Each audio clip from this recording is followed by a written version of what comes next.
श्री गणेशाय नमः। ओम नमः शिवाय।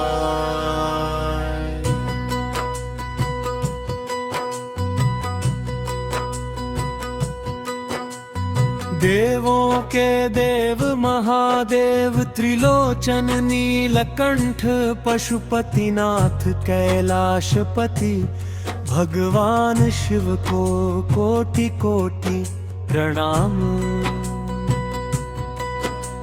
वे आदि है अनादि है अनंत है, वे समय से परे है जन्म और मृत्यु से परे है। वे सृष्टि के आरंभ से पहले भी थे आज भी हैं और सृष्टि के अंत के बाद भी रहेंगे। यही कारण है कि उन्हें महादेव कहा जाता है। वेदों और पुराणों में भगवान शिव को करुणा वैरागी तपस्या और कल्याण का स्वरूप बताया गया है।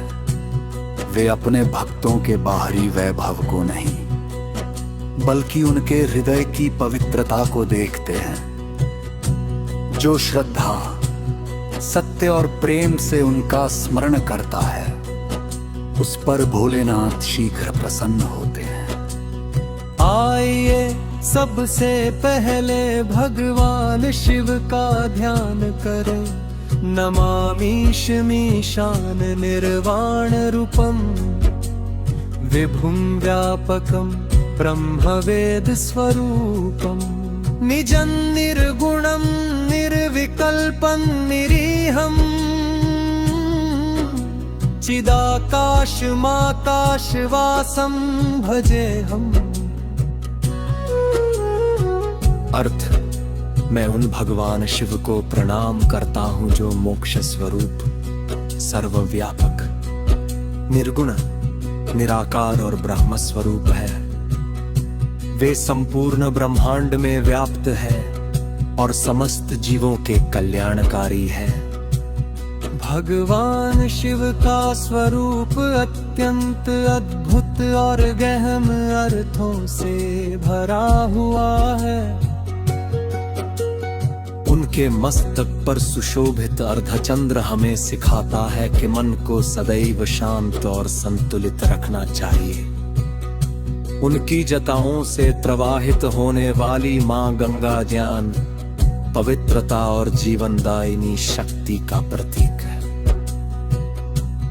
उनके कंठ में विराजमान वासुकी नाग निर्भयता और आत्मसंयम का संदेश देता है। शरीर पर लगी भस्म हमें यह स्मरण कराती है कि यह शरीर नश्वर है, इसलिए मनुष्य को अहंकार नहीं करना चाहिए। भगवान शिव के हाथ में त्रिशूल है। त्रिशूल केवल एक अस्त्र नहीं बल्कि यह क्रोध और लोभ पर विजय का प्रतीक है। उनके दूसरे हाथ में डमरू है जिसकी ध्वनि को सृष्टि के आरंभ का प्रतीक माना जाता है। डमरू की नाद से ज्ञान, संगीत, भाषा और सृजन का संदेश प्रसारित होता है। शिव कैलाश पर्वत पर निवास करते हैं, किंतु उनका हृदय प्रत्येक भक्त के भीतर निवास करता है। वे राजमहलों में नहीं बल्कि सरलता, सच्चाई और भक्ति में प्रसन्न होते हैं, इसलिए उन्हें भोलेनाथ कहा जाता है। ऐसे प्रभु जो सच्चे भाव से अर्पित एक बेलपत्र और एक लोटा जल से भी प्रसन्न हो जाते हैं। शिव पुराण में अनेक स्थानों पर भगवान शिव की करुणा और दयालुता का वर्णन मिलता है। वे देवताओं के भी देव हैं और साधारण भक्तों के भी सहायक हैं। जब जब संसार संकट में पड़ा, भगवान शिव ने लोक कल्याण के लिए स्वयं कष्ट सहा। समुद्र मंथन के समय जब भयंकर हलाहल विष निकला, तब उसकी अग्नि से तीनों लोक जलने लगे। देवता और दानव किसी उपाय को न समझ सके, तब सभी भगवान शिव की शरण में पहुंचे। करुणामय महादेव ने समस्त प्राणियों की रक्षा के लिए उस विष को अपने कंठ में धारण कर लिया। माता पार्वती ने उस विष को उनके कंठ से नीचे नहीं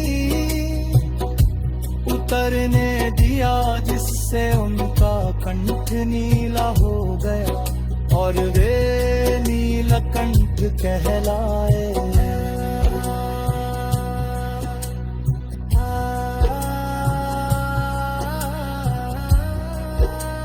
यह प्रसंग हमें सिखाता है कि सच्चा महान व्यक्ति वही है जो अपने सुख से पहले संसार के कल्याण का विचार करे। त्याग, करुणा और सेवा ही भगवान शिव के जीवन का संदेश है। अब सभी श्रद्धा से शिव मंत्र का जप करें। नमः शिवाय, ओम नमः शिवाय। हे महादेव,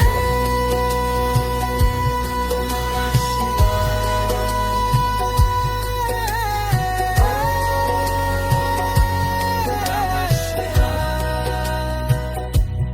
हे महादेव, हमारे जीवन से अज्ञान का अंधकार दूर करें, हमें सत्य के मार्ग पर चलने की शक्ति दे।